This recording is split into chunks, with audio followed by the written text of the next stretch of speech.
All right, we're back. Hey, it's Zubin. What is today? Oh, it's tax day, April 15th.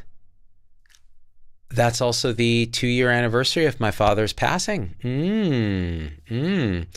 It's very ironic because my dad was always paranoid about taxes. He always wanted to make sure there was no errors, like there was no chance of audit, like everything was clean. He was super fastidious about that.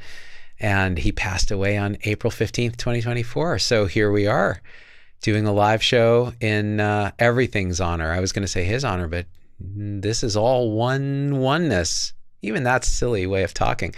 But let's be silly. I'm in a New York state of mind still after my trip with Z-Pup to look at colleges. And I thought I'd go live to talk about an interesting comment that showed up on my Facebook page when I posted that YouTube video there. Let me just make sure this feed is working. Yep. So far, so good. All right, let's see. So, oh, Dana says she's getting ads. There shouldn't be ads. I turned them off. That's weird. The mid-roll ads anyways. I talked about what a journey it was, looking at colleges, feeling all the energy of the cities, like worrying about her, feeling her energy, all that. And the comment on Facebook, there were a couple people who agreed. They were like, well, you keep saying everything's an illusion, so why even do a college tour? Like, what are you doing? And I think this cuts to the heart of a few things. Number one is the impossibility of expressing this moment, like what it actually is. All you can say is what it isn't. Huh? There isn't a self I can find. There isn't solid matter that I can actually find. There isn't persistence, because if I really look, it's all completely impermanent. There's no solidity. And so in a sense, it's a pure illusion because it's not what you think it is. In the same way a mirage you could call as an illusion, but yet it is showing up, isn't it? Like the appearance of the mirage is there. Now imagine for a second, just play along with me. All of experience, everything that appears is, number one, all there is. Number two, just appearance. And that includes every feeling, every thought, every urge, every impulse, every sense that you're in charge, every sense that there's a you in charge, every sense that there is a sense of control, that there's time, that there's distance and space, that there's a past and a future. All of that is an appearance. So when I say, oh, this is an illusion, it's a shorthand way of saying it's just what it appears to be, an appearance. So when you think college is a real thing, or I'm a self with a story that could end badly, or there's a future that's going to be better or worse than it is now, it's another appearance in thought that's appearing to push and pull on reality as it is. And so there's a sense of control, like it could be other than it is. Now, when that's seen through and this is just what it is, and what's strange is there's no one that sees that. It's just pop, this. And it's always been that, and it's seen to always have been that. You could say, oh, the whole thing was an illusion. It's not at all what I thought. It's not at all what you can think. You can't put it in any box. It's this complete radiance in any moment. And the way the mind interprets that, right? The structure that believes it's a self, believes it's all this stuff because the appearance is taken as real, goes, well, then if this isn't all an illusion, then why do anything? Like, why worry about your daughter? Why take care of your family? Why go pay your taxes? Today's tax day. Why think about your father's passing 2 years ago? Like, what does it matter? It's all illusion. Don't do anything. Sit around. And, that's exactly what the mind would say, because the mind wants to persist. It wants control. It wants to push and pull. And what's actually happened is everything is exactly appearing as it is. And even if you tried, you couldn't make it other, because there's nobody apart from it to push and pull on it. It's only this. So you have no choice. When the sense of caring about your daughter's college choices shows up, that's what's showing up. And maybe pre the whole awakening journey nonsense, which is a story too, pre all that, which is also a story, you might have felt this is real, this has serious implications, it's a life or death situation, and there's a level of suffering that's associated with that. After this is seen clearly, you still feel everything, including fear, a little anxiety, worries arise, all that. But there's a zero fucks given kind of undercurrent, which means it's just an appearance. This is a play, like a movie, and you can take it quite sincerely because honestly, it's how you're wired to do that. If you're someone who's wired to have this realization, apparently, and then go live in a cave and unplug totally from the matrix and not do anything in the world, that's what will happen. There's no you doing that. That's just what's happening. And it turns out here what's happening is there's a dad showing up who cares about his daughter, who wants to make sure she has the best chance, who's got his own conditioning that says, oh my God, these big colleges are stressful. Oh my God, these small colleges, will she ever get a job? Oh my God, how are we going to pay for all this? Like all of it. That's all baked in. It's a done deal. This is already appearing as it is. So there's nothing apart. There's no you apart to push and pull on it. So even the question, well, why don't you just, if it's an illusion, why do you do anything? Even that question just dies on the vine because there's no choice. This is what's happening. The caring arises. And I guess I could say the difference is it's held with it. Well, it's held by nothing. It's just what's appearing. Just radically free, completely intimate, no separation from all of it. Even when the thought of separation arises, even when the thought of separate me and that arises, there's an undercurrent of just, this is it. It's just this. And you see the words trip over themselves because words are designed with a subject and an object and time and space and all that. So we do the best we can, but in a sense, we just sit and marvel. There's just no choice. So you are going to be as you are. Now, the magic of this is the magic, and it really is magic because it dissolves the entire edifice of human suffering like that, which is there's no more pushing and pulling on everything. So there cannot be true resistance to what is when this is seen by no one. When this is apprehended by I don't know what, the whole universe is apprehending it. There can never truly be anything missing, added, or wrong again. Even when the appearance of, I feel like there's something missing, added, or wrong arises, even that is radically accepted. So even the whole spiritual pursuit of I need to have total equanimity, be at peace in every moment, be non-resistant and mindful of everything that's arising as the vast consciousness that I am, sounds like total nonsense. Because that's another state, that's another appearance. And then the next appearance might be, fuck all this shit. I'm pissed. Screw this guy, screw my neighbor, screw this, whatever it is. Or I got to go to work and make some money to pay the rent. That arises. And none of it's a problem.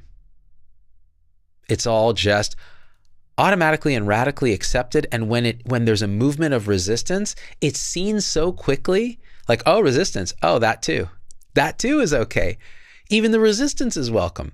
So the whole pursuit of awakening, enlightenment, a better state just becomes nonsense. It just goes poof. And it seems like that's what's happened. And you could go, well, oh, so you must be just floating around in some enlightened state. And it's like, no, quite the opposite.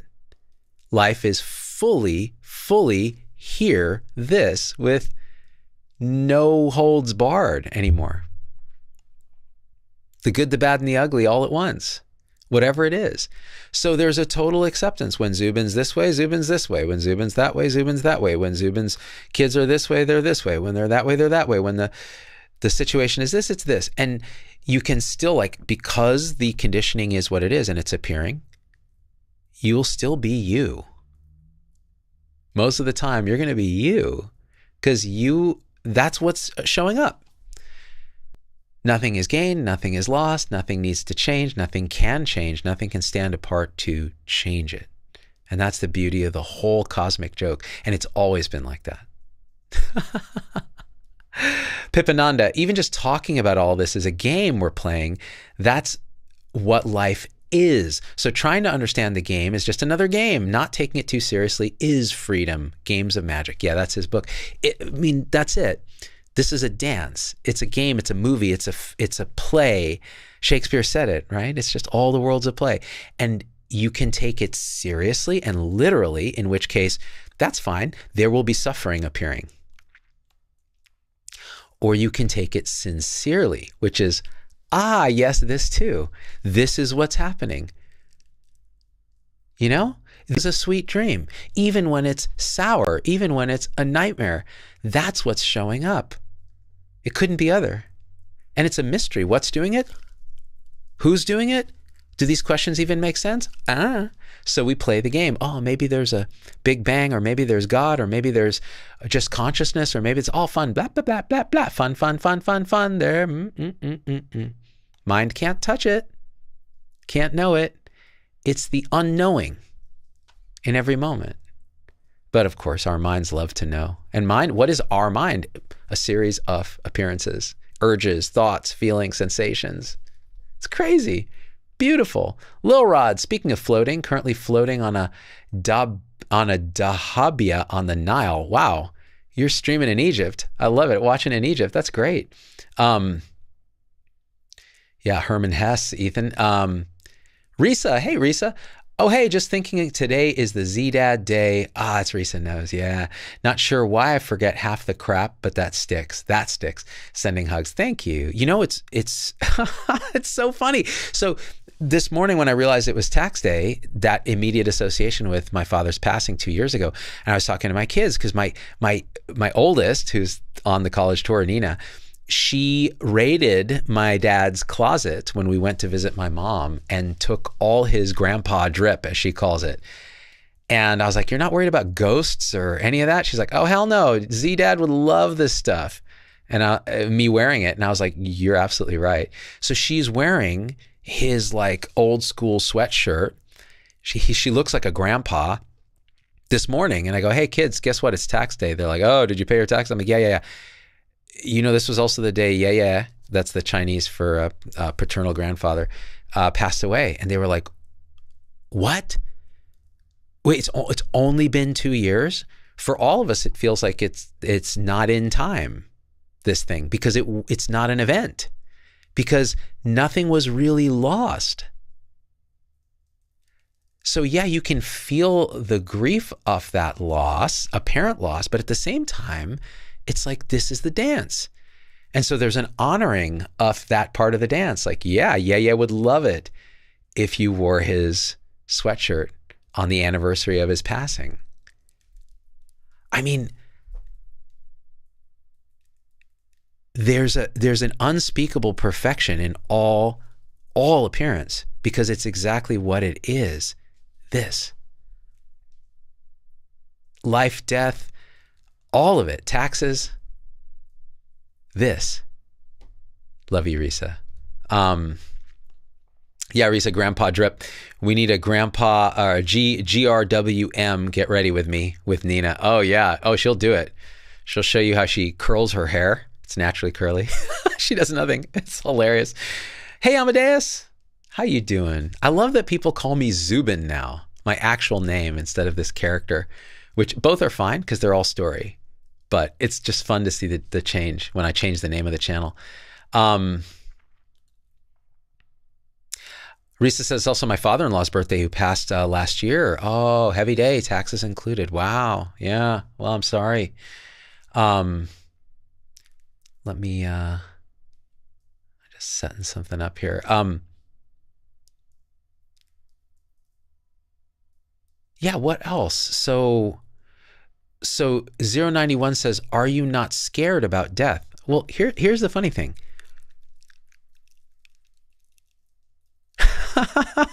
If you threaten my life right now, there would automatically be fear.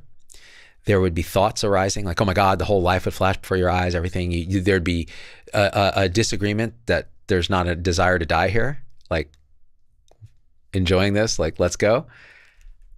So on that level, it's all automatic. What's appearing is Zubining. Zubin's fear of death will show up. But at a level that I can't talk about because it's beyond words, there's just like, there's no death because there's no birth. There's just this.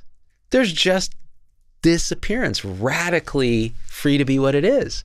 So am I afraid of death? Well, Zubin would be like, please don't kill me right now. I'd rather keep going. This is fun. But on the deepest level, it's like, I don't even know what that question means.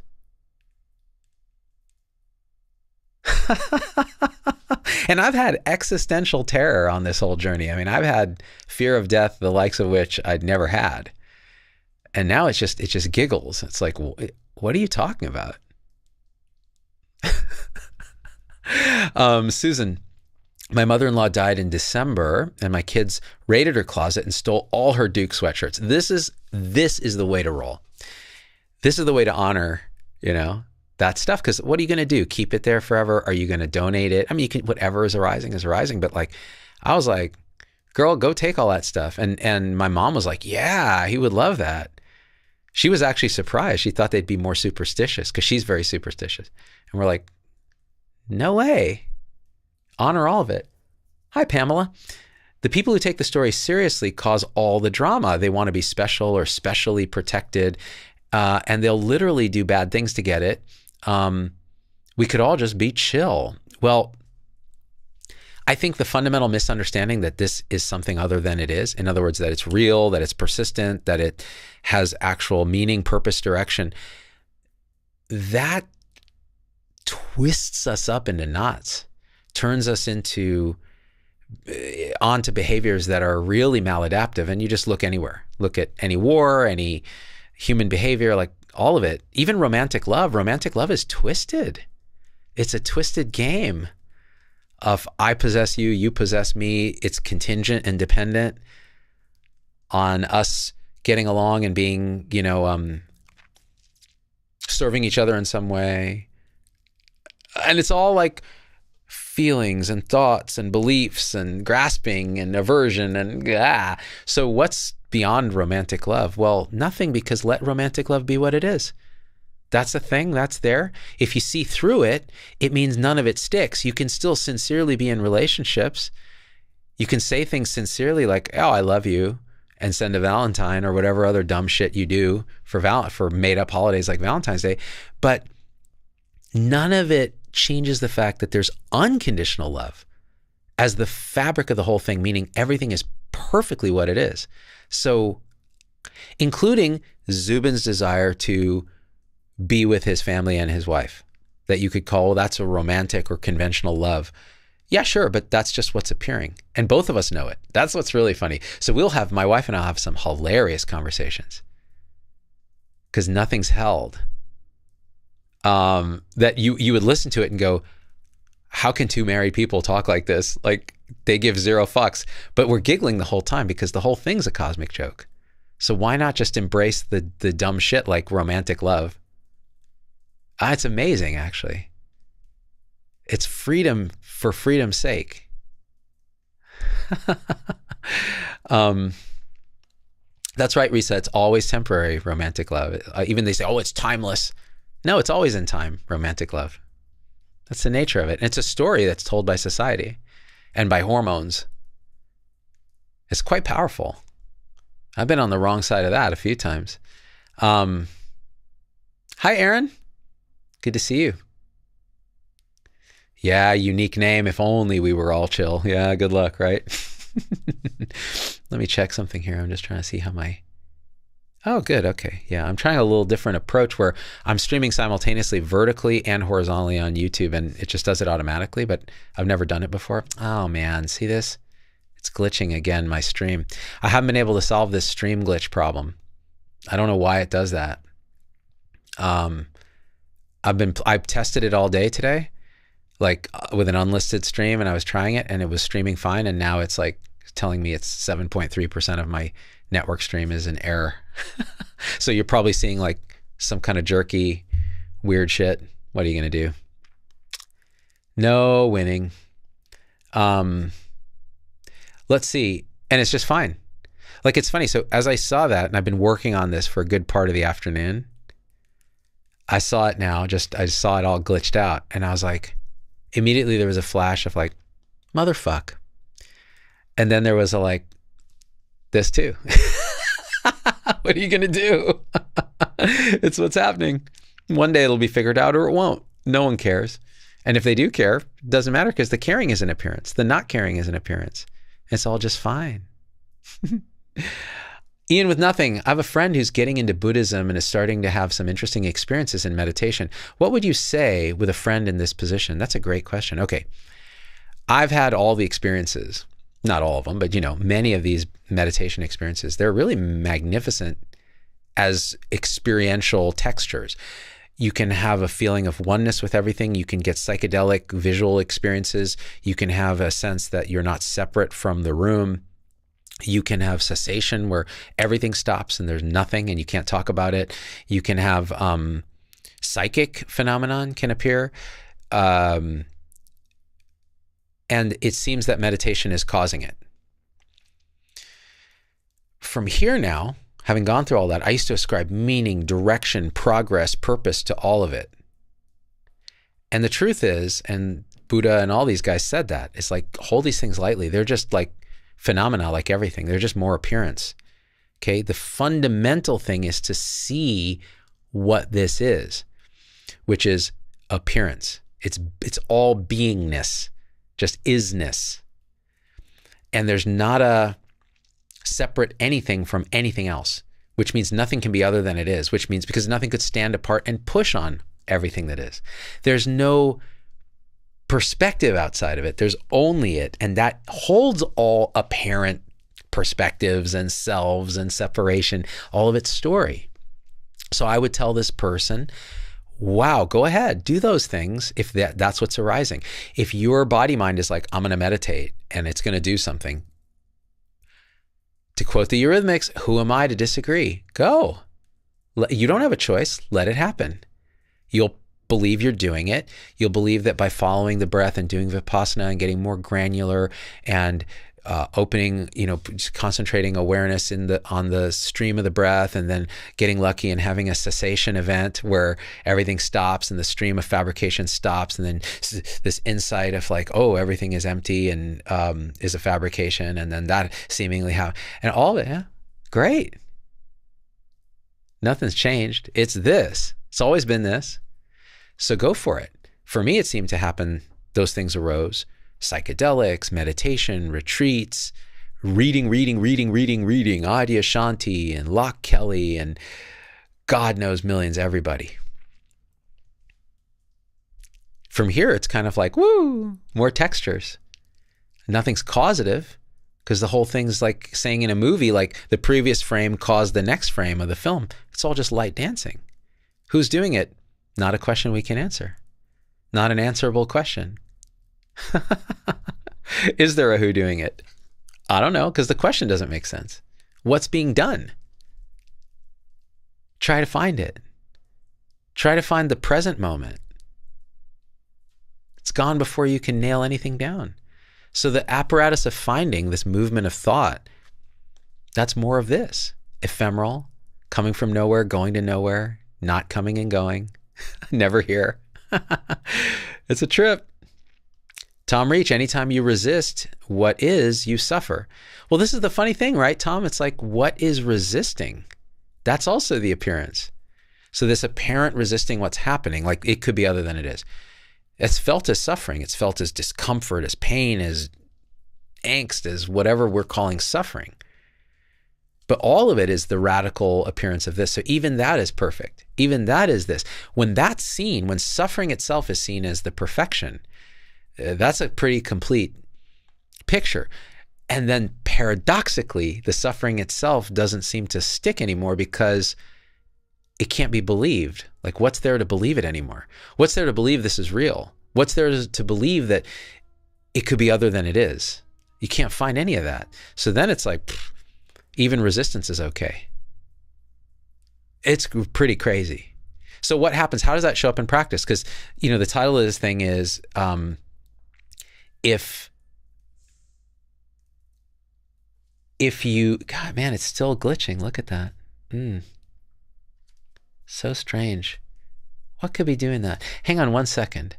Because now you see Zubin is wired that when he's troubleshooting something, it's just going to happen as it happens. So I'm going to change my output settings to something lower and see what happens. Okay. All right, maybe that'll clear up my network congestion that's causing the glitching in the live feed. So what did I title this thing? If reality is an illusion, why do anything, right? Great question. And it gets back to this. If you think that you can push and pull on something, that's a delusion. That's a misapprehension of reality. If you know everything is just as it is and there's nothing you can do, and you say, well, now there's nothing, I'm just not going to do anything. I'm going to sit in bed all day. That's a delusion, because unless that's what's arising, unless that's firmly what's arising in the body-mind, that's not what's happening. And so once again, you're pushing and pulling. Who is here that will choose to do nothing? Who is here that will choose not to care about his daughter's college tours and her future, a parent future, a parent daughter, a parent future? Just what she is, just what that is, unknowability appearing as Nina.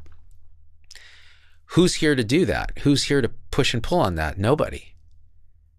So when everything's seen as it is, everything's accepted, including the urges, the impulses, the moves that arise in the body to go do something. And that's life. That's life fully lived. Life is living itself. So you don't even have a liver of the life. The life is living this in every moment, and it always has been. Yeah, Alan Watts used to talk about Leela, or the play, says Arangaman. And he was quoting like Hindu mythology, Leela, the dance, the play. It's a beautiful analogy, because it does feel like that. Wendy Hiller says, I had a friend call me an ignorant idiot recently for not agreeing with her about something. I was able to watch it as a neutral observer and realize none of this is real, so it doesn't matter. Beautifully said. So here, let's play with this a little. Wendy, you're an ignorant idiot. Okay, what happens immediately? Someone says that, apparently. So that's what's happening. If I were Wendy and someone said that to me, the first thing that would happen would be a flash of like humiliation. You'd feel it. Then there'd be a flash of maybe anger, and then an impulse to say something to defend, and all of that would arise. And it may be that stuff comes out of the mouth that says, fuck you and the horse you rode in on. You're the idiot, and here's all the reasons why. So that might happen. And a little mental note would arise. Maybe next time be more mindful, but it don't matter. Or it could be what you said, which is it arises, the sensations arise, and you're like, oh, but I already know that this is nonsense. This person's seeing things through their own projection machine, as we all do, projecting onto me something, and it has nothing to do with anything. And it's also perfect because it's what's arising. And they couldn't be other than they are. And so whatever arises next is fine. And it might be I walk away, it might be I smile, it might be I get angry. It doesn't matter. That's real. That's true equanimity, because it's equanimity that is in the, it could also include action. It could also include outrage. It could also include love. It could also include running away. It could also include feeling bad for a moment or more than a moment, and still that being okay, still that being everything. Beautiful.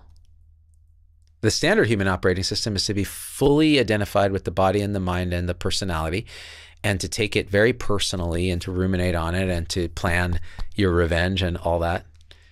And there's a lot of suffering there, but that also is this. It's just not known to be this at that time by anything.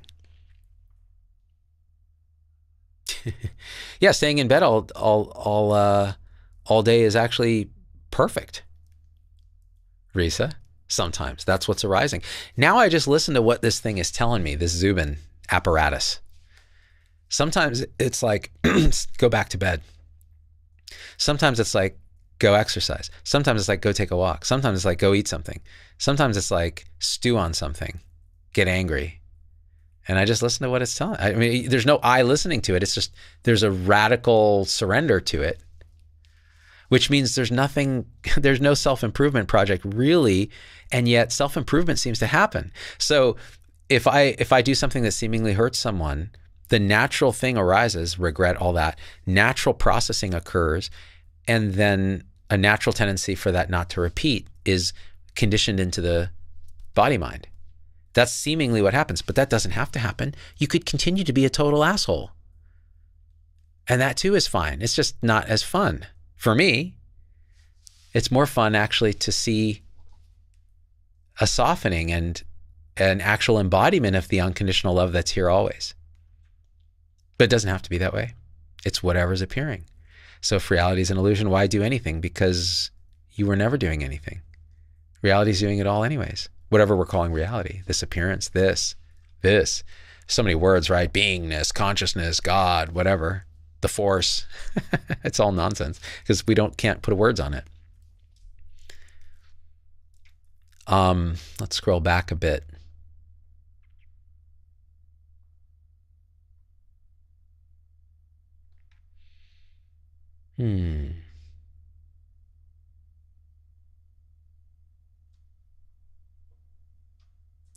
Sue has a great liver. Yeah, I just went to the Total Wines, our local big liquor store, because I saw a recipe popped up in my Apple News for freezer door Manhattans. And I love a good Manhattan.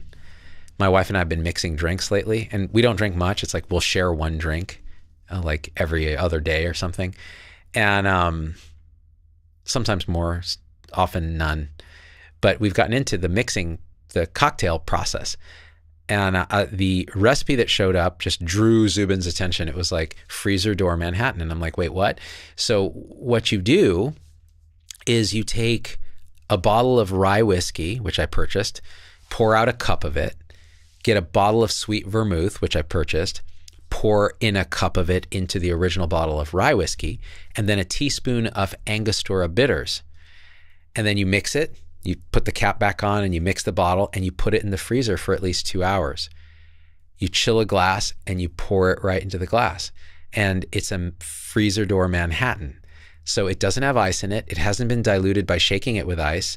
And it's quite strong because rye whiskey is often like 45% alcohol. And then you've got the vermouth and all that. And it tastes delicious. And you throw some maraschino cherries in that. And I'm looking forward to making that tonight for Mrs. Dog when she gets home from work. Why am I telling this story? Because that's what's arising. And because Sue mentioned her liver. And what I've noticed is this kind of pushing and pulling on what arises. Like, well, I probably shouldn't drink at all because like the data is kind of like any alcohol is bad for you. But then you're like, but why? Am I trying to live forever? Does that even make sense? Because there isn't really birth and death. And this body really wants that. Now, if I were an alcoholic and it was causing suffering, that'd be a different thing. And there might be regret and pushing and pulling arising in the body. And then the next thing, right? But here it's like, oh, another texture. Let's do that. And we enjoy it together. It's something we can do. It's our dessert, actually. So instead of having a sugary dessert, we'll have a mixed drink like that. Usually a bourbon-based thing because we kind of like those brown liquors. Deva says, love from Berlin. Ah, Dankeschön. Beautiful. Sue says, well, cheers. What's been a real change here just recently is eating when I'm hungry without my weight in mind. Years of self-policing. Yeah, so weight for me has always been a torture, like struggling with weight. Ever since I was young, I was a little chubby little kid. And over the last year, I just started naturally eating what I want when I want. So no more intermittent fasting, no more one meal a day, no more keto, no more not keto, no more Mediterranean. Just eat what I want when I want with some rational stuff thrown in. Like I have oatmeal in the morning because my lipids were a little high and it brought it down. And so here's the punchline. So I still had a scale in our bathroom, and out of conditioning, I would weigh myself once or twice a day just to see what's going on. And I'd always comment to my wife, I'm a little bit, about a pound overweight today. Like might have been this or that. And it was like such a habit, such a conditioning. And it would cause like discomfort. Like it would kind of mess with my mindset if I saw that there'd been a little weight gain. And if I'd lost weight, there'd be a feeling of like, I don't want to gain weight back now. So real desire and aversion coming from deep conditioning, even though I was just eating what I wanted when I wanted to. But there was a subtle pushing and pulling on what is. So my wife, in her infinite wisdom, just hid the scale. And for the first week, I went into straight up withdrawal. Like I would go to the gym and try to find a scale, but it wasn't calibrated right. And I was like, well, I can't trust this scale. Like that's how neurotic the conditioning was. And it's been some couple months now, and I've totally forgotten what weighing yourself is like. Like, why would you do that? I just trust what is going on. I'm like, this is what's going on. Sometimes I feel a little ill and bloated, like I've eaten too much. So I naturally eat less the next day or walk. The main thing that arises is let's go take a walk. It just happens. And then I like to go to the gym because that's how I get some energy out and aggression out that arises sometimes. It's like, ooh, I can just push these weights around and enjoy the different textures of the gym, you know? So it's kind of like that. It's been a real change, actually, from my lifelong patterns. So did I intentionally do that? No. Is that life showing up with total surrender to what is? Probably. It's more like that. Tom says, you're definitely not an alcoholic. I always laugh at people talking about drinking a fine glass of wine. I would always say, just give me the box. Exactly, right? So when when you're suffering with addiction like that, it's a very different game, and you know it. Risa says, weight's been a huge fixation here, learning to listen to my body. Yeah, you and I share that. We talked about that before. It's like, God, unworthiness and all the stuff that comes with that. And it's just so funny when it starts to relax, there isn't even like a sense of triumph or goal accomplished, because the whole sense of the desire and aversion of it goes. So you can't even celebrate it as an accomplishment, because who's accomplishing what? There's no accomplishment. That was the letting go of the mindset, that mindset relaxing. And that too is the perfection. Cheese is its own food group. I like that avatar name. When this body is hungry, it just eats. I eat whatever I want. I'm not trying to live forever either. I enjoy life. And that is what cheese is its own food group does when that's its body mind. That's what it's going on. Perfect. It may change. Something may arise. Someone may tell you something and it causes a kind of conditioning response, and then the next thing happens. It's all a dance. It's not even causative. It just seems to be. It's like a dream. In a dream, nothing causes nothing. How could something in a dream cause the next thing? A dream is just appearance. And yet it shows up as cause and effect a lot of times. Not very clear cause and effect, often very goofy, dreamy cause and effect, dream logic, if you will. But how is this any different? Yeah. A Fair Lady says, I love that. Exercise today, sleep tomorrow, stew, rather than radical constraint, rather than rigid, radical, constant self-improvement. Go to the self-improvement section in your bookstore if you have a bookstore anymore. We went to Strand's bookstore in New York, in East Village. It was amazing, actually. It's an old school bookstore. And you'll just see book after book of how to make yourself better. It's like, what if the whole project is wrong? What if the whole project of self-improvement, like if something arises where there's dissatisfaction with what is, the next frame of the movie is going to be something different. There's no you doing anything. And letting go of the whole project means radical acceptance. And it might be accepting a desire, an impulse in the body to do something different. And that feels like self-improvement, but it's just what's happening. Even reading the self-improvement book and getting fixated on that is just what that body mind is doing at that time. So it's fine. It's totally fine. Ian with nothing says, when was the last time your mind was blown? Man, Ian, you like ask these great questions because they get at the heart of how surprising, in a sense, this whole thing has been for me. My mind used to be blown by all kinds of things. Like, there would just be a constant sense of like, whoa, you know? This is going to sound strange, so bear with me. This is actually it's kind of central to my experience currently.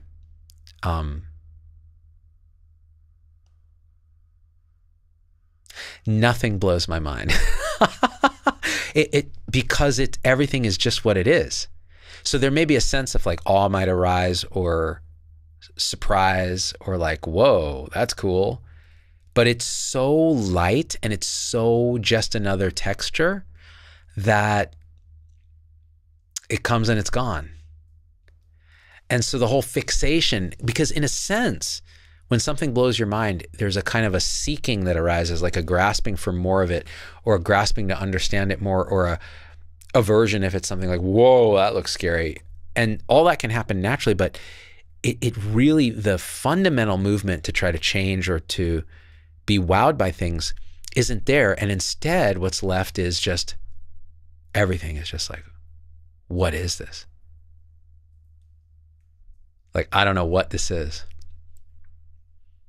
Like, anything that would blow my mind would be a story. And I can't believe stories anymore, even though I can enjoy them. So there's a kind of,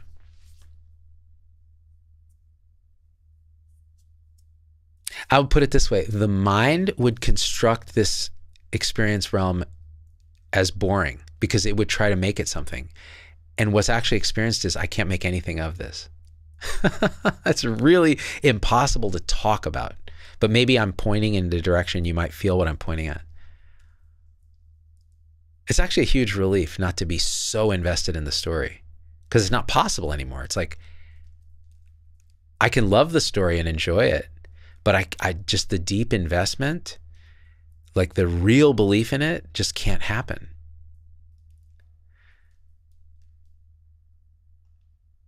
Let's see. Risa says, and yes, no celebration, just a softening. The rough edges still pop up now and again. It's just like that, Risa, yeah. You can't celebrate because the very act of celebrating it is the egoic act. It's like the ego going, yes, I did a thing. Or I'm glad things are this way and not that way. Instead, it's like seeing that there was never a problem. And so then the apparent problem resolves. It's such a paradox. It's absolutely batshit nuts and totally ordinary. Oh, wow, man. My streaming is really shit. Are you guys seeing all the glitchy, or is it not glitching? I don't know what it is. I give up. Nothing I do fixes it.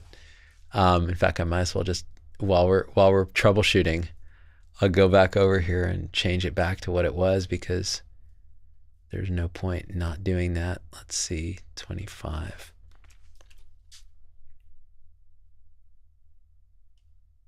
Okay. DVD Mon says, The Strand is an amazing store. I used to buy comics there when I was 12. I got one of Douglas Adams' books signed in person by him there. It goes back to the 80s. Oh, wow. Hitchhiker's Guide stuff. That's awesome. Yeah, my daughter was like so enamored with Strands. It was The Strand, I should say. A really amazing bookstore.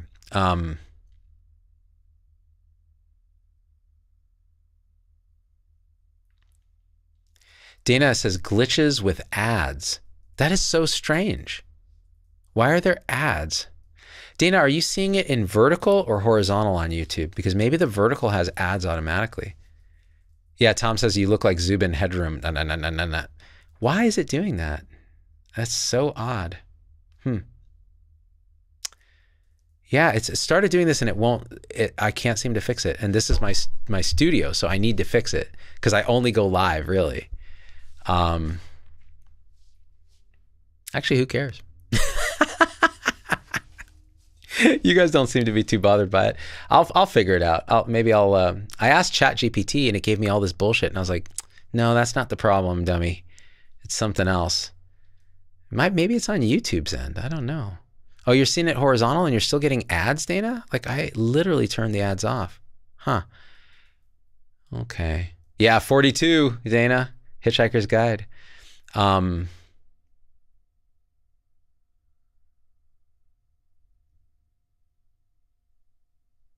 Yeah.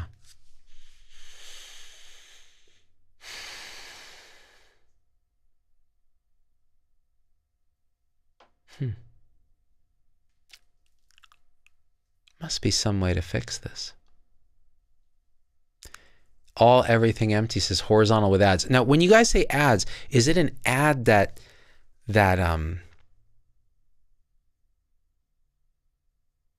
interrupts the stream and starts playing a like 30-second ad before you can watch again? Or is it an ad on the side? Let me know, because those are still on because I got to pay the overhead. But I don't put in the mid-roll ads on a live show until after the live show's live. Pam says, when I turned 42, I still didn't know the answers to the ultimate questions of life, the universe, and everything. And that's when my spiritual path started. True story. That's amazing. You were betrayed by the Hitchhiker's Guide. The answer is 42. And then you turn 42 and you're like, but this isn't the answer. Because there is no answer, because there was no question. The questioner dies and the questions die. And then it's this.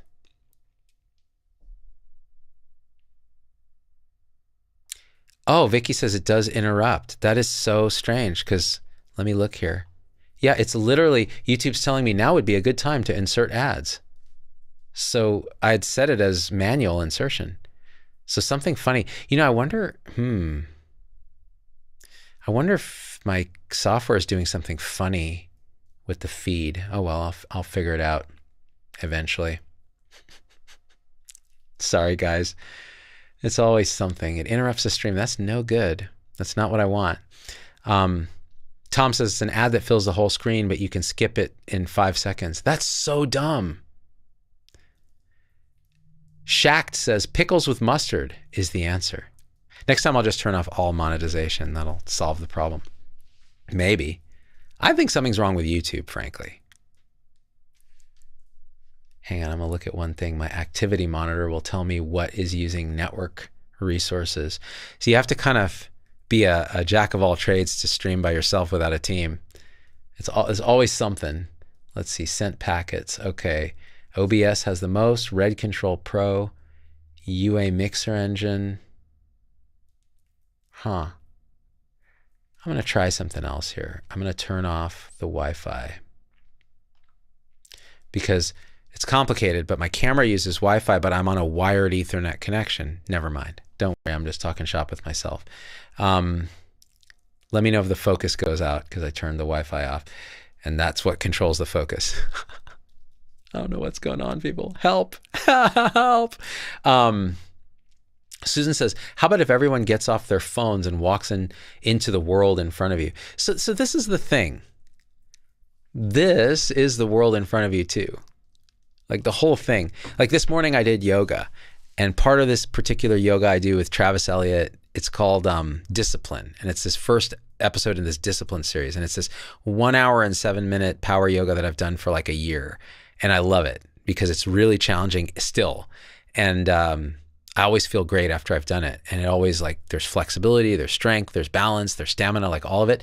And it has an energetic kind of component where I can feel the energies of the body more in a more embodied way.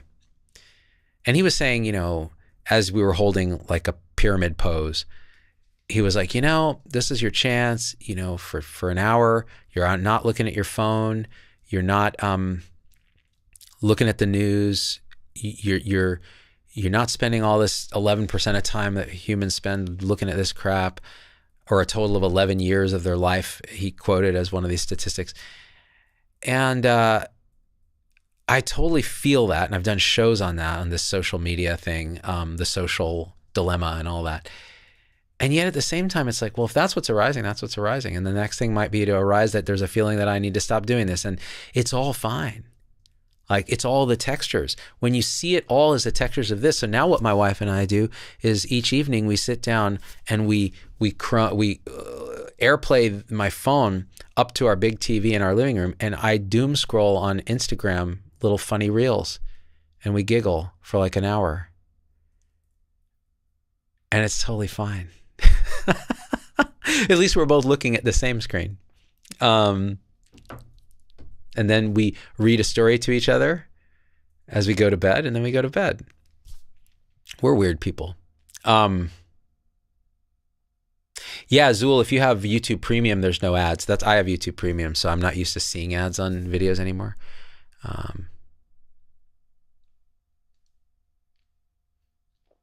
Wait, Risa, have you seen the glitchy live streaming on other channels or the ads? Help me out. Because if you've seen the glitchy live streaming, it might be a YouTube problem.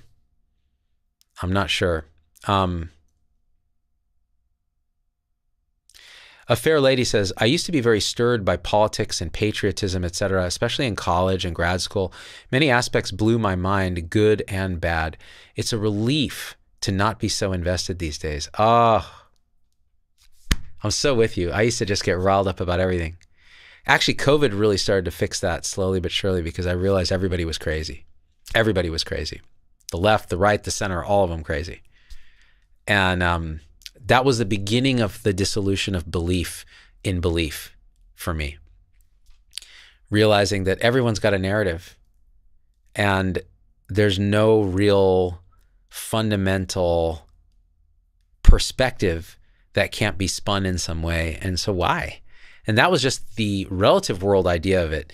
Then the actual realization that there is only an appearance, it just dissolves all of that. And then you're like, okay, so I can believe whatever is arising and it's fine. And if it helps me in this relative dream for the dream to be less like a nightmare, then that might be what happens, right?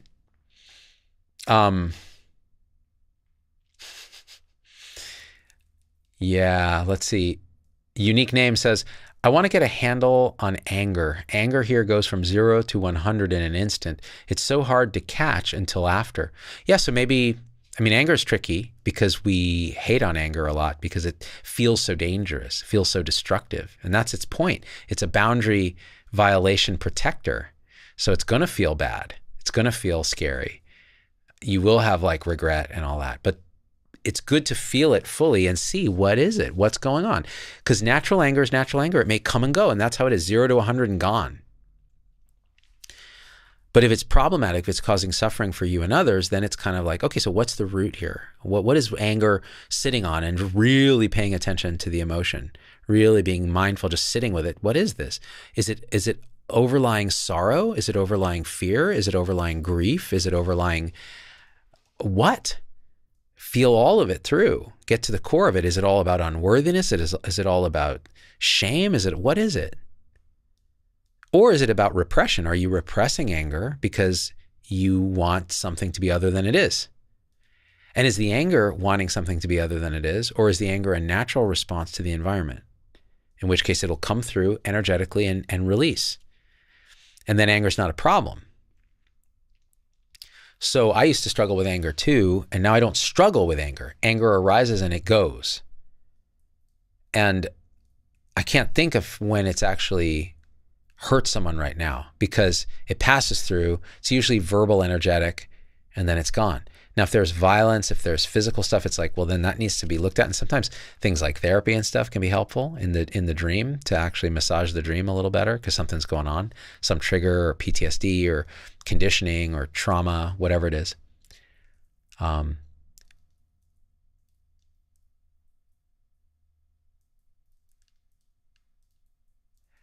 Yer Fabrico, big long name, says, Zubin, I lost my job because the AI.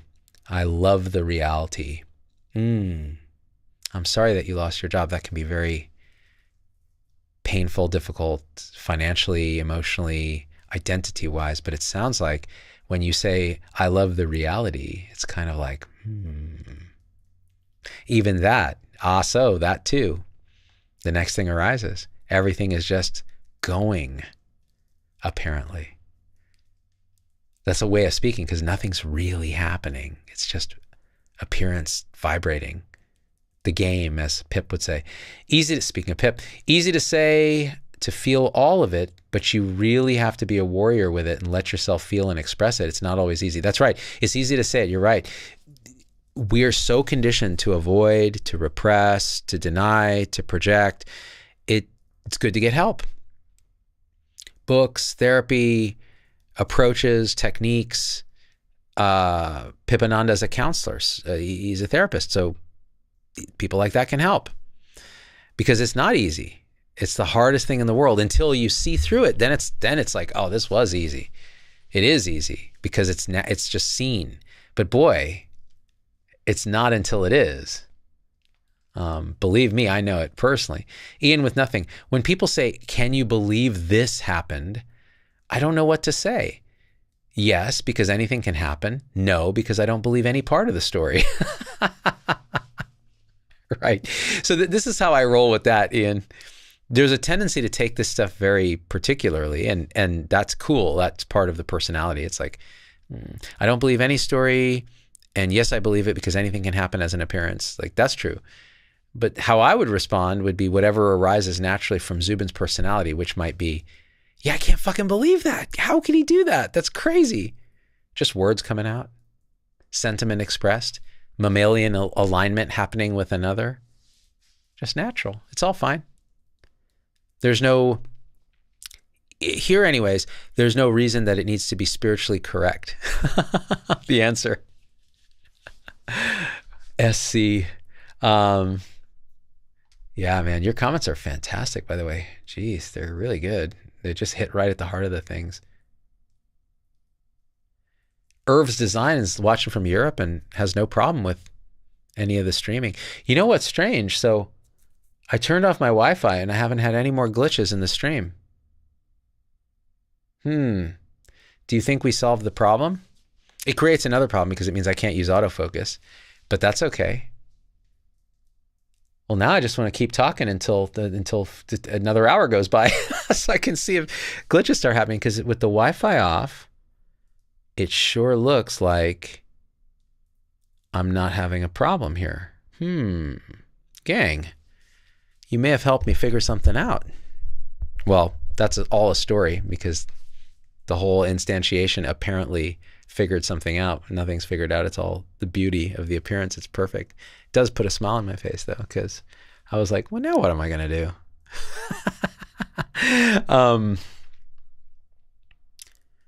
Let's scroll down.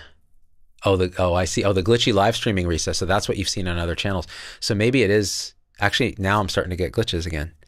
So maybe it's YouTube, because my Wi-Fi's off and it's starting to glitch. Crazy. Okay, so maybe I'll just stop worrying about it, because I can't control it at all, because it's YouTube. I'll have to search and see if that's really a thing. Let's see. Yeah, it's starting to accumulate errors again. Yeah, a fair lady says, same, agree. COVID really helped me release the energy of divisiveness. Yeah. It's strange. It's really a gift. Yeah, premium, you won't see ads, Ravine. Yeah. So, hey, hold on. Let me look at something here. So, yeah, it's all glitchy. I can see it on my feed. That's too bad. How many of you guys are watching on the vertical stream in the shorts feed? I'd be curious, because I've never done this before where you can stream to both. It's like a new thing that YouTube allows. Yeah, okay, let's see. Yeah, leave a comment if you're watching it vertical right now, if that's how you were served it. Oh, yeah, Risa says it's YouTube. Yeah, I think you're right. It stresses me out, meaning the Zubin problem-solving apparatus goes into overdrive and spends a lot of time trying to troubleshoot something that was never broken, because I've changed nothing on my end. And all of a sudden it's like the streaming is shit. And I've changed nothing. So maybe it's just YouTube. Yeah, Reese says it's horizontal. Okay. So hit me up. What's going on with y'all? Hit me up with some questions or comments. Anything. I'll say, like, since I did that show about college, the college tour in New York, NYU, Rochester, Vassar. I got so many beautiful comments, so much great advice. And I got on the phone with a supporter who's a psychiatrist in town, and we got to talk. It was really lovely, lovely, lovely. Like, I tell you, I'm so grateful for this platform just from a selfish standpoint. Like, so many great things in my life have come from connections online, you know? It's really been lovely. Yeah, Nina's really settling into the decision. I asked her, I was like, so what are we doing? And she's like, I'm going to wait till the very last minute. I'm letting everything percolate. So it's exciting. She has great choices. I'm really happy. Jared Kosha says, it's never bad enough to harm the stream. Okay, that's good. That's good. Yeah, I can see all the glitchies. Hey, Zubin, thanks for being here live for us, DK Dude, man. Oh, that's sweet. I mean, you guys help me. This is like mutual support group forever for the whole process for me. You guys have been essential. It's kind of like when I'm talking out loud, something's talking back to me, to this whatever is hearing. It's like a little satsang of one with you guys. One meaning capital O, all of it. Pamela says, after 5 years of growing milkweed, or trying to, we're finally overrun with monarch caterpillars. Nice. You're gonna have so many beautiful butterflies. That's badass. Oh, thanks, Pip. Thanks for the explanation there. GSRM says, vertical on Android phone while walking in the woods with 2 bars of 5G, smooth as silk. That's what I like to hear. That's really helpful. Thank you. You know, let me just, I want to reflect for a second, because sometimes I'm just kind of shocked at, let me see. Why can't I see it? Viewer activity, stream health, stream settings. Yeah, how come it doesn't say that? That's strange. Oh, there it is. Yeah. Okay. So I'm streaming on a weekday. I stopped doing a lot of medical stuff, right? I was just on the phone today with someone who wants me to come do a medical talk for their big organization. And I was trying to figure out, because I haven't done it in like 3 years now, in-person medical talks. But I still, I've done some Zoom things and so on. But I was like, do I still do that? Like, how would I connect with physicians and nurses and healthcare professionals when this is what is arising? Like, I can't believe these stories, and yet there's a lot of love, compassion, and understanding for that space. So, and they want something funny, and they want, they want Z-Dogs, kind of funny, but they want some powerful message. And I'm like, I know that's a problem that can be solved by an analytic mind, and I don't know that I have that mind anymore. I don't know that I can access it in the way that I used to. So I told him, I said, let me marinate on it, because if I can't authentically express, you don't want it, I don't want it. If I can't give you what you want, then you don't want it. And I can't give you what I want. What you want, I can only give you what I have that's arising. I can't do anything other than that anymore. So let's see, maybe there's a way to skin that. But my point was, I'm so grateful that I no longer have to do those things when it doesn't feel like me or authentic. And 80 odd people can sit here on a weekday and hang out and reflect on the nature of things and our experience in our life from our own experience. And it's beautiful, it's helpful, it's powerful, it feels great, even though there's no meaning, purpose, it's all correct, it's all created. So what? We're creating a beautiful meaning and purpose here and connection. I love it. I'm super grateful. GSRM says, I miss medical. Well, maybe, so to some extent I do too, because I used to enjoy getting angry about that stuff and diving into the weeds. Maybe it comes back. Maybe I get Vinay back and we do some VPZD stuff, That could be the way to do that. But I just don't know what to do for talks, because I used to do this hour-long epic hero's journey with music and a story about my dad, and I can't do that anymore. Like, it's not me. I'm not practicing currently. It's kind of like, So what could I talk about? I could talk about the core drivers of unworthiness that push us to overachieve in healthcare and give up all our power to administrators and business people and so on. And that core unworthiness we're always trying to outrun, and it's a total illusion. And when it's seen as an illusion, then there's just what this is, which is this unconditional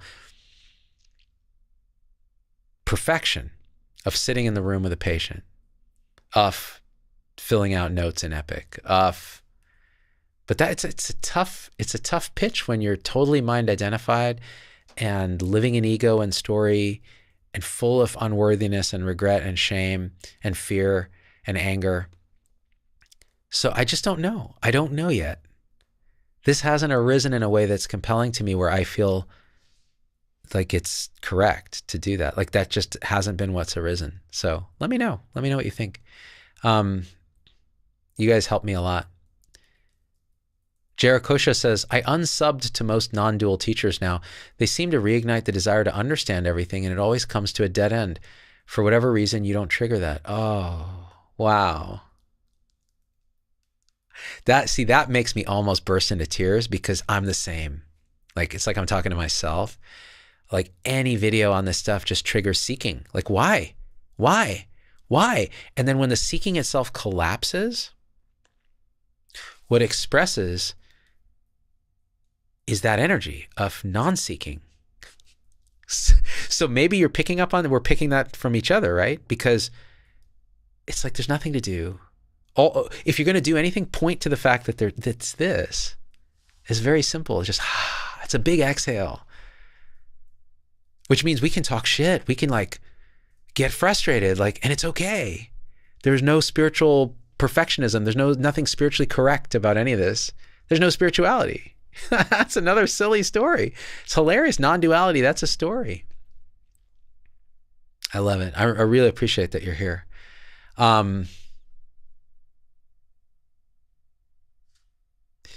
Ethan says, sought something out to thank me for caring and gave me a hug. My coworkers were not sure what happened. Go with the flow is what I felt. Oh, sought someone out to thank me. I kind of see what you're saying. Yeah. These things, spontaneous gratitude, love, these expressions just become embodied. They become natural. Yeah, that happened to me recently. I just spontaneously gave this stranger a hug. And it was beautiful. It's a long story, but yeah, you can die doing things like that. But you don't die. DK says, my girlfriend had a moment of deep shadow that involved me coming up. I knew the only thing I could do was to give attention and reflect with questions. She left me in total awe at her courage. That's so beautiful. Relationship is a powerful driver of understanding, of deep understanding, especially when there's like openness. And yeah, so my wife and I have been through this. You know? She pointed out this to me, that the big change in me has been I used to project, like when I was misunderstood or someone took something I did as hurtful, I would say, but that's not how I intended it. Like I meant it this way and you're just not seeing correctly. You're misinterpreting this thing because of your own shit. And that's not first of all, it's not true. Okay, what's true is the feelings that are arising. That's all there is. So if they're feeling this way, the correct embodied response that arises here now, that seemingly is correct, there's no right or wrong, but like, is to lean in, to show that you understand that whatever you did affected them, and to speak what you think is true, the truth of what you're conveying, without any defense and with apology for the hurt that may have been caused. And it's a natural leaning in and taking the whole moment to be true. Don't pick and choose, because you can't. It's really radical. It's a radical vulnerability because you no longer are in control. So that's pure vulnerability, pure surrender. And you're not doing it. You have no say in it. So you can't even marvel at your own courage, right? You can marvel at other people's courage because that arises naturally, but you know that this is not a doing that you control. So there's no courage. And that takes a lot of courage. It's really ironic, really paradoxical. Deep, deep courage, fearlessness in the face of fear. That's courage. Bravery in the face of fear, you know? Going anyways. Dana says, do you keep your MD license active? I do. Yeah, I could practice again if I wanted to. The Gibby says, I love how you've been sharing this transition with your daughter. If you recall, I asked about these changes a couple of lives back, respect to the transparency, vulnerability, recognition.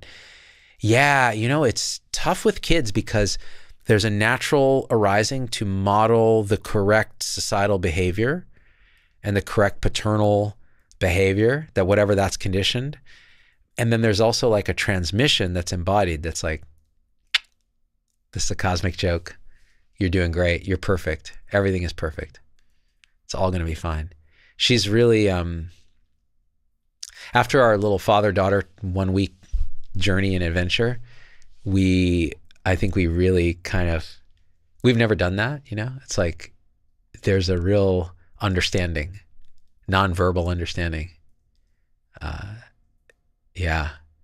At times it was rather hellish because there's just so much fear and confusion around the future for a child, and you pick it all up and you also remember what it was like.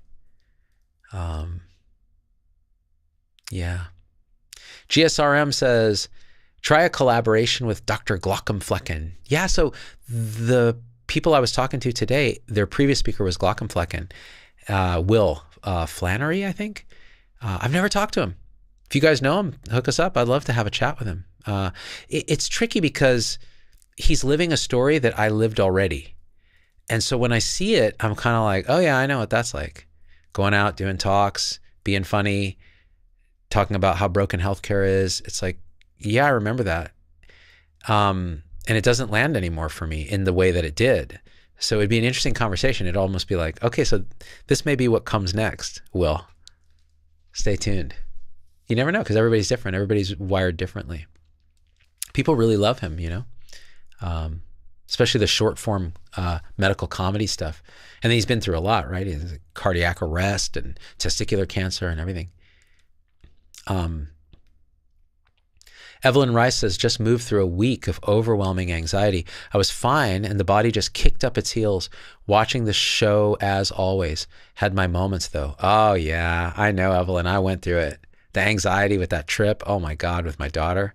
It's exactly, I think the way you described it was great. Overwhelming, right? Like everything, like, There was one point, I think I was sitting in the hotel room and it was such a tiny room in Manhattan. And my daughter was in the other space on the other side of the shower, like doom scrolling or chatting with her friends about the different college options and what she'd been through.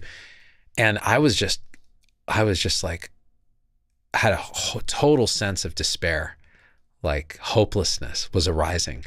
And I knew I was like, oh, this is not real in the sense that it really refers to anything, but it's real in that it's arising. And so I just surrendered to it. And I was just like, oh, let's let my body feel it fully. And then it was gone. And then actually I felt totally different. There was something else arising. So nothing really sticks, but boy, it does come up, right, Evelyn? It's like, whoa, where the fuck did that come from? Of course, it's another texture that's arising from innumerable causes and conditions that we can't ever be able to wrap our head around, no matter what degree of AI we have.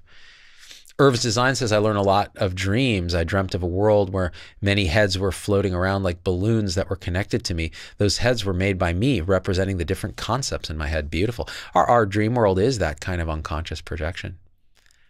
Pamela says, my thought, go ahead and give the talk. Make it an improv. Be authentic. If they don't like it, you've both learned something experientially. Unworthiness is undermining our entire civilization. So I love what you just said. I'll say, I guess there's a part of me that doesn't want to take their money, fly all the way out there and do a stinky thing that's self-indulgent. So it requires a kind of trust in several things, because I won't do it for free. I have to charge money because I'm taking time away from my family. I'm traveling, and it is very hard. It's hard on the body. It's hard on the mind. It's hard on my sleep. And that's part of the reason I stopped doing it, even though I was charging a shit ton of money for talks back then. And I knew I was giving them an amazing thing because I'd honed it over years. It was, in a sense, it had, by the end, it had become a bit of an act. And, because I was feeling more and more disconnected from it. And that's why I stopped. But another reason was it's just physically and mentally and stress-wise, like I would feel all that stage fright and the gravity of it back then. So funny. Now I don't know if I'm capable of that. Meaning, if you told me, like, Pamela, if you said, look, bro, just go, they'll pay you, you go do it, sit there, improv it, something will come, right or wrong or mediocre, it won't matter. It's what's supposed to happen. I'd be like, yep. And I'd probably sit there and it would be fine. And maybe they'd like it. Maybe they thought it was meh, but it would be totally fine. But there's still like this reticence. Like, I think so much conditioning around always trying to give this amazing talk. So it's about my conditioning, really. So hearing you say that is actually very helpful, because it kind of gives a permission, in a way, a different view than my conditioning would allow. Because Zubin's just going to Zubin, right? So now Zubin is going to Zubin, having heard what Pamela said, and maybe there's a slightly different Zubin that shows up, if that makes sense. So thank you. My Heart's Truth says, I love that. I've been working on my nervous system relaxing after a shift. Yeah, so like every word you said is a story, right? Like nervous system, relaxing, shift, but it's a beautiful story within this dream appearance. So how do you work on it? Maybe you practice different techniques. Maybe you pay attention. Maybe you're mindful. Maybe you do meditation. Maybe you do breathing exercises. Maybe you do yoga or some embodied practice. There's all kinds of things that might seemingly show up, and they're all totally fine. Because if it's showing up that they're suffering and that there's a need to relax, then approaches may epiphenomenally show up that seemingly help with that. And then ultimately, all of it is totally fine. And then even the need to relax becomes an interesting question. The body will just do what it does. It'll shake, it'll energetically release steam, it'll cry, it'll scream, it'll do those things. And then you don't even need a technique. There's no technique. It's like the whole thing is a technique. The whole thing's happening. That's one experience that I've had. Evelyn, let me see, we read hers. Pip says, check out the recent book, Beyond Physicalism, if you want incredible depth, rational, scientific discussions of reality. Yeah, those are fun, philosophical discussions. I don't have an interest in it anymore, but others might, Beyond Physicalism, like this is not real matter. So what could it be? Right? We've talked about it with, Donald Hoffman, other people on my show. Failed Vegan, welcome. Wah, had to work and missed the whole front end. You didn't miss anything. It's all, you're exactly where you need to be. Did I miss the answers to life, love, and empty beers? Yes, that you did miss, because the answer is 42.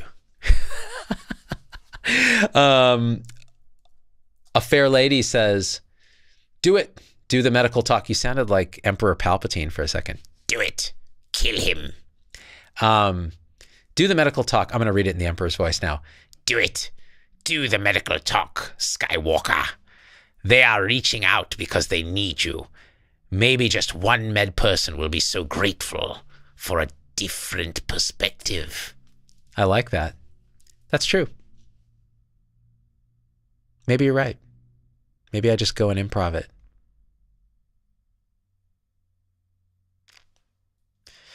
It's a little tricky because, when we were talking, they said, we had Glockenflecken, and he kind of brought down the roof, and we want to follow up with something that makes people feel good. And I was like, Zubin would have brought down the roof. Z-Dog, with the show that I used to do, yeah, I would have crushed. And what you will get now is something unknown. Absolutely unknown. So it's a little trippy. It's trippy to be in that spot. I like it, actually. It's uncomfortable, which means something to lean into. Why not? Let's see. Yeah, have VP on with no agenda, says Rosie T. Yeah, that's probably what we'll do. Yeah. I was supposed to see him today. We were supposed to go hiking, but a bunch of stuff came up. We couldn't do it.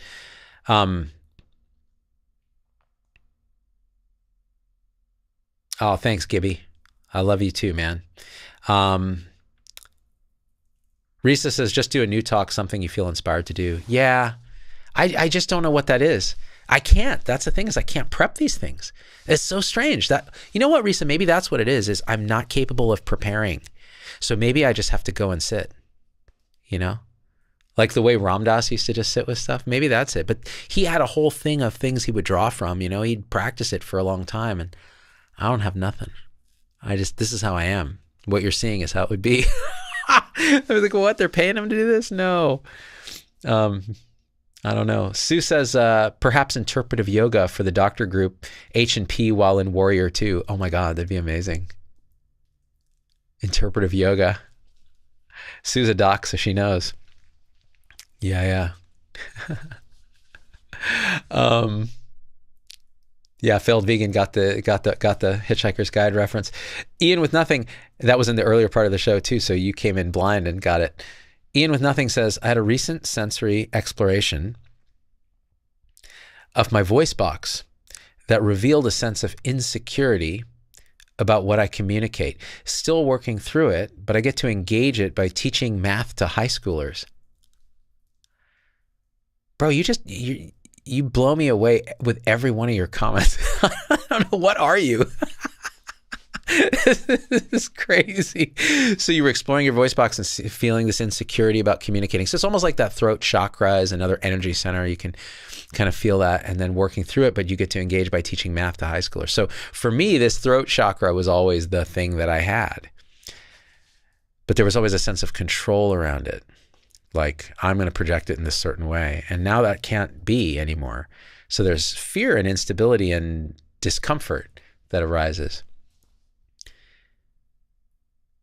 I don't know, man. You guys are really making me feel like it's time to go back out and do talks, but in the way that I want to. And if people don't like it, then it won't continue. So what? There's an unworthiness component that still gets flashed, but it doesn't really stick.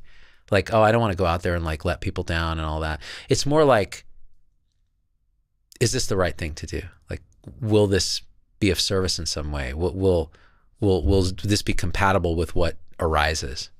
Yeah. Hylozoic verse, wow, says, I got up at my father's memorial service and just talked about him. I couldn't prepare anything. I had to just say whatever came up. Yeah. Also today, I was saying in the beginning of the show, is April 15th. It's tax day. It's also the 2-year anniversary of my father's passing. You know? And if I were giving a memorial now, we didn't have a memorial for him. They didn't want it. The parents here, my mom didn't want that. They just wanted, family to be family. And so we never had a formal memorial or, he was cremated. The ashes are on our mantle back home in Clovis. And I don't know that I ever thought about how a memorial would go. And I think you're right. You would just stand up and be like, well, my dad was a remarkable guy. He was 6 foot something.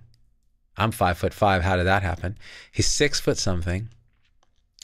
And came from India, where he was raised in a family with 2 other siblings in what is close to poverty. They used to have to fish in the river to eat.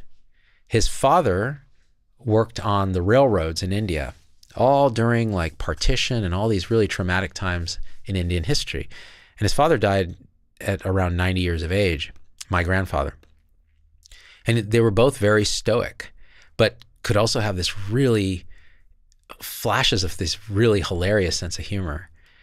And so all that conditioning led my dad to seek safety, security, an alleviation of the fear of always worrying he's going to starve and that his family's going to starve, come to the US, become a doctor, work till just a couple years before he died. In fact, I think it was his finally retiring because of health problems that accelerated his decline, because he no longer had this external sense of purpose and things kind of relaxed for him. And that kind of accelerated the senescence in the body, I think. The body mind was just like, okay, I think we've done our thing. And he saw that I was okay, my siblings are okay, my mom is okay. And so he was able to let go. But fear was a driver for him. And you could say, well, okay, that's too bad. Like, think of all the suffering and all that. But in a sense, it was absolutely perfect, because he built this life. He built stability for these 3 kids who went off and did their thing. And I was the beneficiary of my father's fear. Like, it was a gift. His scraping and value consciousness ingrained in me, so that I never went and spent money when I made it. I would save it. I was always cautious about things and taking risks until I wasn't. And I needed that safe foundation to feel safe myself. And my father imprinted that. And he was always supportive, even when he wasn't. You guys know what I mean by that. He was always supportive, even when he wasn't. Even when the words that came out of his mouth were like, you shouldn't be doing this, you should still be working as a doctor, you could feel energetically that he knew I was me. And he one time told me that early in my life.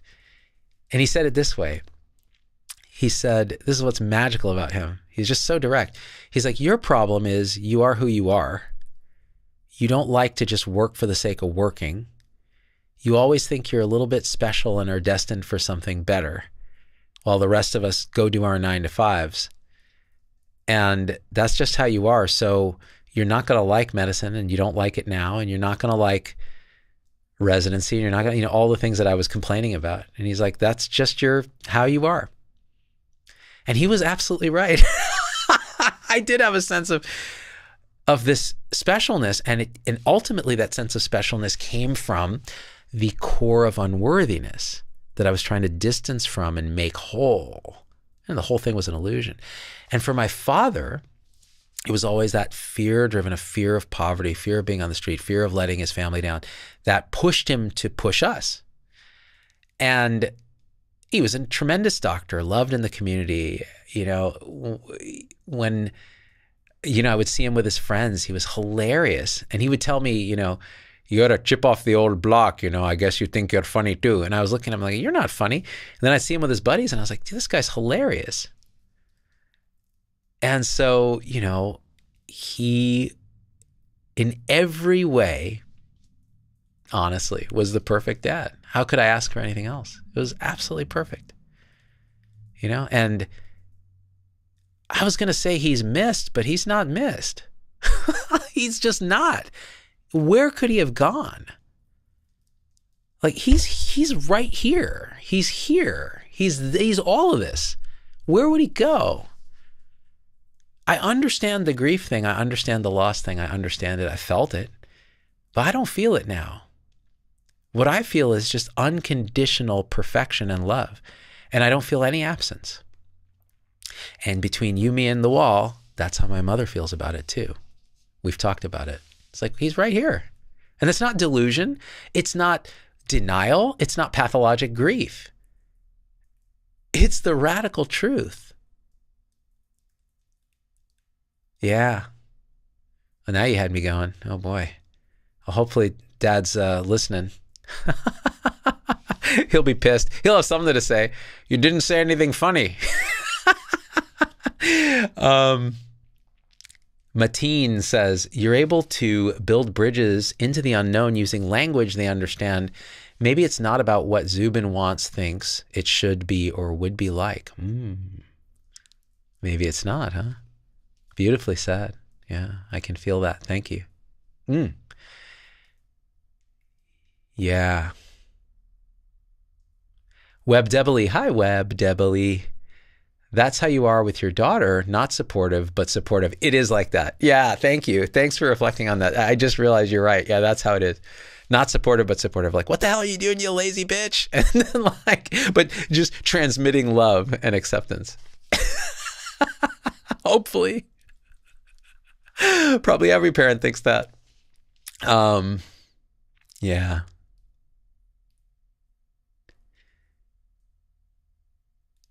Yeah, maybe I should just go do a talk. Why not? Yeah. See what happens. Oh, Dose Boy. Z-Dog, it's called globus sensation. We were talking about this throat chakra. Globus hystericus. Yeah.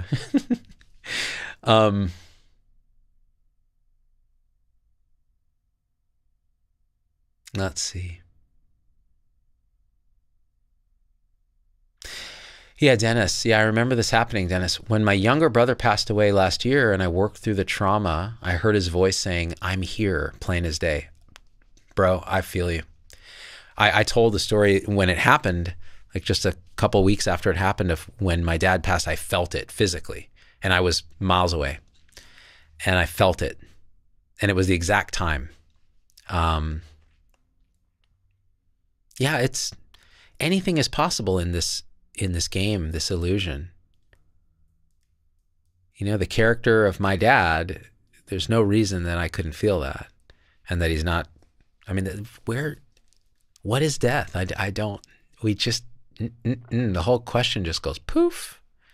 Yeah, but that doesn't mean you don't feel grief. It doesn't mean there's trauma and there's regret and there's all the conditioning that shows up. Absolutely, because that also is this. That is this happening. Ethan says, energy and matter, the space between is where we are no matter the state of beingness. Energy and matter, the space between is where we are no matter the state of beingness. Yeah, I mean, that's poetry, really. Because I don't know anything. I don't even know what. I'm just like, what is this? Lady Sphenoid, hey. Jumped on just as you were talking about your father, very resonant. My dad died of COVID in 2022. I'm sorry. Yeah. And my first awakening was the next day. So much of him and the grief and the narrative of him. And oh, I totally feel it. And me, yeah, I totally feel it.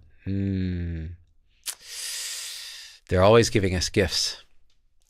DK says, my dad had a major stroke. A lot of what you're saying is so alive for me right now. Grief is grief is grief. Oh, yeah.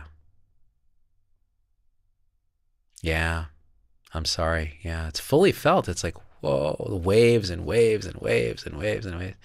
It's how we're wired. It's this deep mammalian conditioning to feel that. It's beautiful too. It's beautiful and horrible.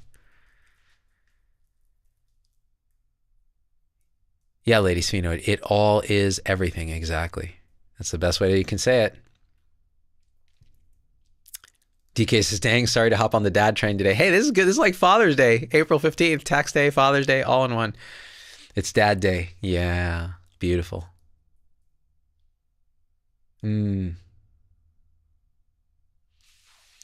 Let's see how we're doing here.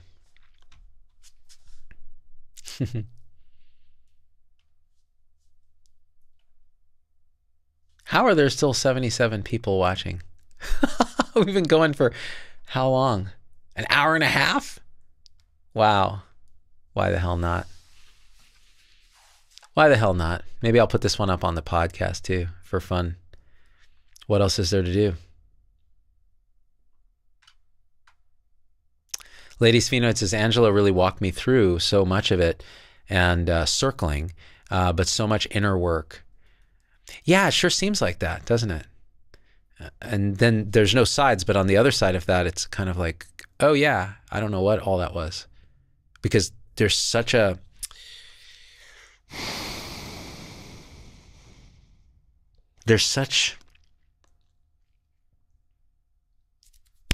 I was going to try to point at what this is like, and I can't. Like, words completely fail. It's just so this. That all of that just kind of, I can't even say what caused what anymore. There's just gratitude. Just gratitude for the ordinariness of this. Like Elon Musk says, I want sushi now. That's a great comment. I do too. Julia Smith. Hi, Julia. Laid off again. What? What's going on? I'm sorry. Looking forward to doing nothing for the rest of my life. I like the sound of that. What's wrong with that? As long as you can pay the bills, stay alive, we don't need a lot of stuff. But you may find that something arises that you want to do, but if not, fuck it. It's a great position to be in, actually. Yeah, you'll be fine. But I'm sorry. Lady Sphenoid, exactly. I don't know what all that was now. It's crazy, but it's not. Exactly. Like, you can look back on the whole apparent path and just be perplexed. Like, what? I don't know what. Did that even happen? I don't even know if anything's happening. It's absolute insanity. And also just totally obvious. Like, that's how it is.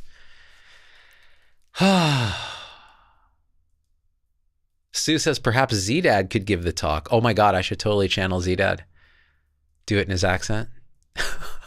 That's practically what my original talk was. It was a whole homage to Z-Dad. He got to see it too in Fresno Madeira Medical Society, I came and did a big homecoming thing. My dad and my mom showed up and did the talk there. They got to watch it. Oh, it was fun. It was nice. I got a standing ovation and everything, and they were, they were proud. You know, you could feel it energetically. Such a beautiful time. Also, like, it's just another texture. Yeah, nothing too precious in that way, but also totally precious. Yeah, Web. All right, I better go because, you know, I'm starting to feel the neck. If I sit here too long, it's cracking and being weird.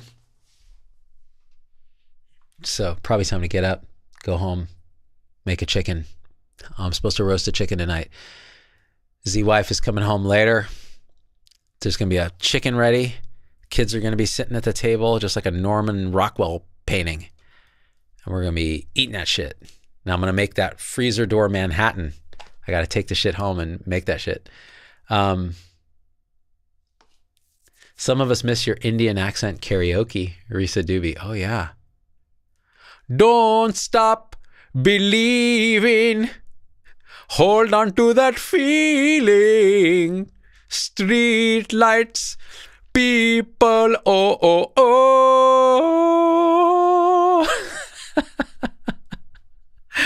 A smoker in, what was it? Something in a smoky room. The smell of wine and cheap perfume. For something I could stay the night. It goes on and on and on and on only. All right, gang. I love you. This was lots of fun. Thanks for winner chicken dinner, Sue. I will see you guys next time. Whoa, it froze me like with a weird ass look on my face. I tell you, this YouTube streaming. Peace out, Napoleon.